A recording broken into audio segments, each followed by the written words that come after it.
our struggles is stronger. And as we grow stronger, the ruling class loses its grip on power, as they lose support on the international stage for more and more war for the minerals beneath the ground. What do we have right now is we have a two-party system, a system in this country that's designed to sell us this idea that if we vote one way or we do damage control, that things will change. Well, I've been alive and I've been around and I can remember since the wars in Iraq, since the wars in Afghanistan, the wars in Bosnia, the wars before, that nothing has changed by the ruling class just deciding on their own that what they're doing is wrong. The Democrats only criticize the procedures in which this war has been engaged. They don't criticize the spending that they co-sign. That's right.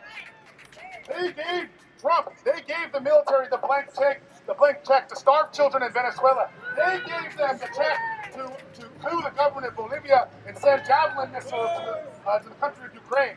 It is the Democrats and Republicans who are guilty. The Republicans use outright white supremacy and chauvinism to sell their message of U.S. hegemony across the world. And it is up to us here in the United States, in the belly of the imperial beast, to say we reject both of these reasons. The idea that we should have a safer, more intelligent war, or the idea that we are the world's police. We all know here at this action today that we are the villain in this story. Both of the parties are calling for more conversation around the ideas of war and who gets to declare it and how it's engaged and for who. But what we understand here is that none of these parties actually stand in the interest of the working class people, for the people that clean the apartments, for clean the hotels, that cook our meals, that build our roads. None of these officials and politicians have our interests in mind. They have the interest of Boeing, of Raytheon, of Northrop Grumman. We need a new alternative. We need a real People's Party. The Peace and Freedom Party is unashamed to say that we reject all foreign wars, that we reject these wars of imperialist violence against the people of the global South. We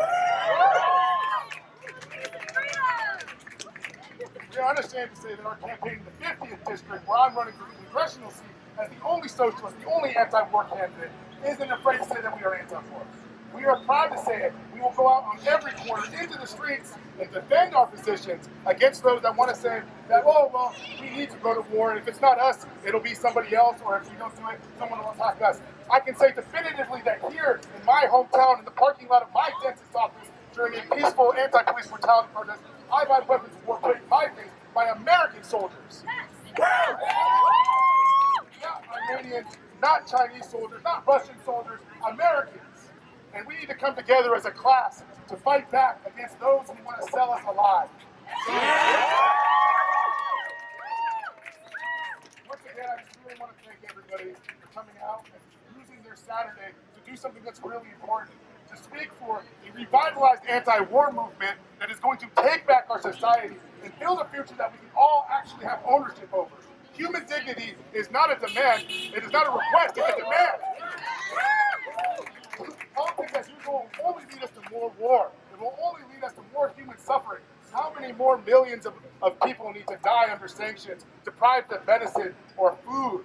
How many more people here in the United States need to be displaced by gentrification, that need to be deprived basic medical care or access to housing? How many more people? We have to recognize that the slaughter of people in the Middle East only is for the benefit of a few.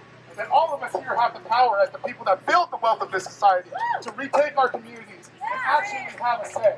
Yeah. If you're not organized yet, if you haven't joined the group, it's imperative that you join an organization and organize yourself to fight back. That you take the messages that you learn in groups like Veterans for Peace, the Answer Coalition, Anak Bayan, Unión del Barrio, the NAIC, all of these groups here, that you take the messages of what we're teaching and we go out and we talk to our neighbors, our coworkers, the people who are being sold billions of dollars of propaganda on how war is in our interest when it's not.